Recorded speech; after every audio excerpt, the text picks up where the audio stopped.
Hello everybody, I'm Sarah and I'm a recorder player. My new edition of the Wellerman with variations written by me has been published by Shot, and I'm here to tell you all about it and to show you how you can write your own variations on any piece. Some background. First, the practice of writing variations on music has been around for centuries.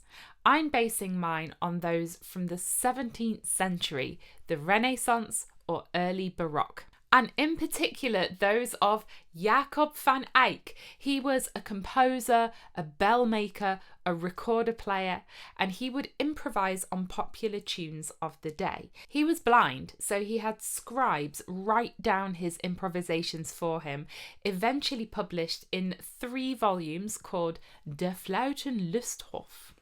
This was a great inspiration for me and for many recorder players. So this is the music I had in mind when composing the Wellerman variations. Variations from this period are also referred to as divisions or diminutions because you're dividing the melody up into smaller notes, and that's exactly what we're going to do. First, let's look at how my variations are put together. The theme is the unaltered tune, the Wellerman.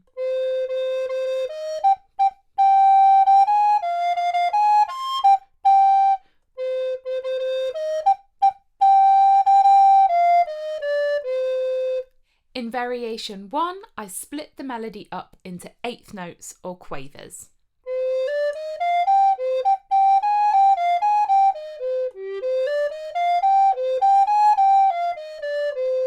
Variation 2, I'm adding in some 16th notes in a melodic way.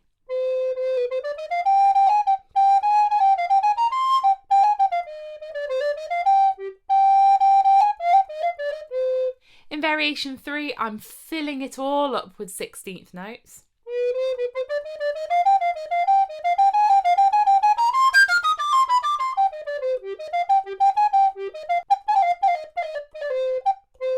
In variation 4, we go into 6/8 time, a little dance number, and I was inspired by early pieces where you get a tripler. That's a dance section in 3 within a piece in 2.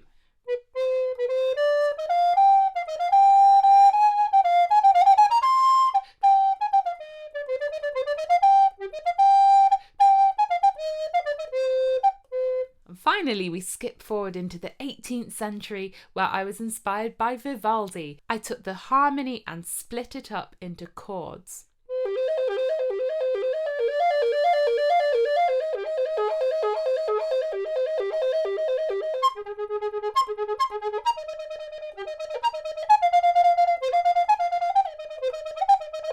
What if you want to try this yourself with any piece of music? Because you can. I do it by sitting down with my recorder and just trying things out, noodling around as I call it, having a good noodle, and if I play something I like, I write it down. Now, you have to kind of know where to start, and I'm going to get to that in a second, but first I want to say the absolute most important thing is just to try and go for it.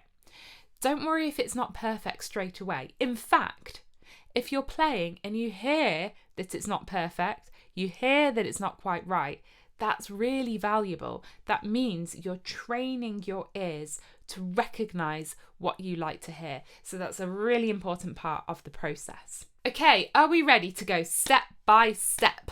Let's start with section 1. The opening of the Wellerman goes.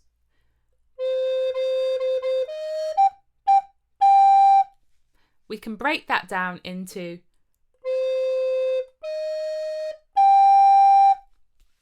the first step here is filling in the gaps between the notes with passing notes. Beautiful. We can also change up the rhythm.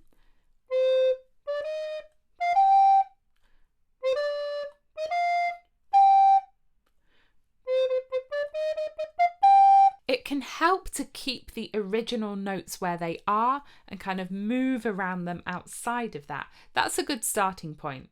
But you can go a bit further. Let's keep our and in the same places, and the middle note is allowed to shift around. For example,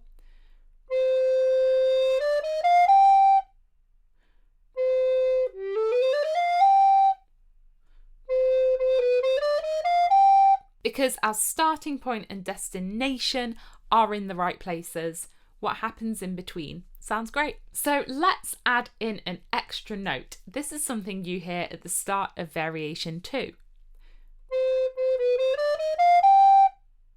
We're going down to the B. Let's see if we can go further. Great.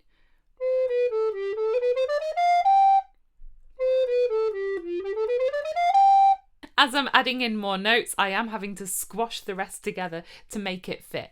Sometimes it sounds good, sometimes less so. At this point, check your key signature. The extra notes that we're adding in have to fit with the key, otherwise it's going to sound really weird. Let's think of some other ways that we could join up this. I could put a little turn around in the middle, going to a low pedal note, or a high pedal note, building out the chord. Let's fill those in a bit. Ooh, same notes, breaking up the rhythm.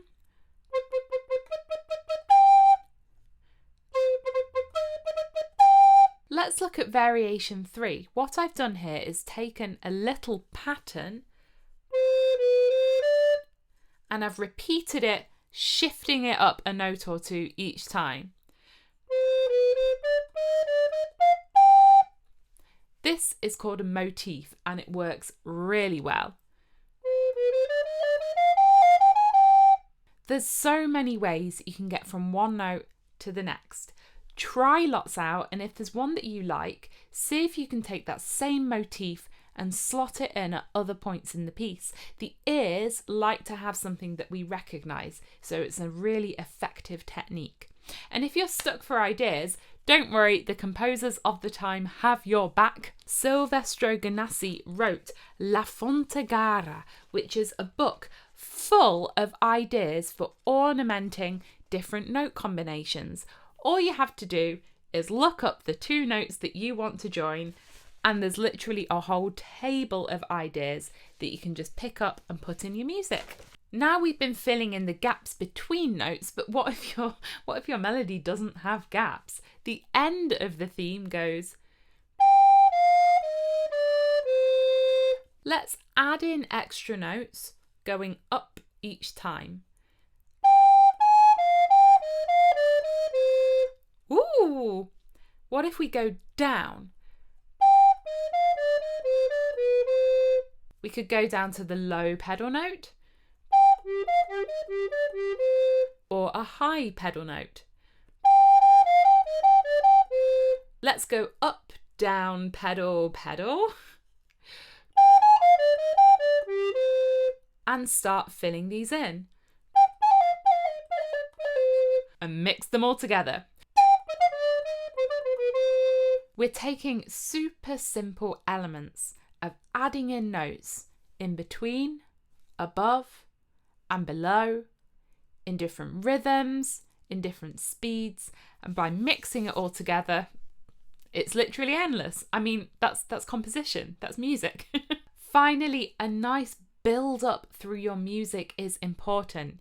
You don't want to start with all of your ideas at once. So try it out for yourself. It's so much fun, and that's the important thing. It's not about having a perfect composition from the start. It's about enjoying this very fun process. So thank you for getting into my version of the Wellerman with variations for alto and piano. I hope you've enjoyed it. Do check out my other publications with Shot and have a great day.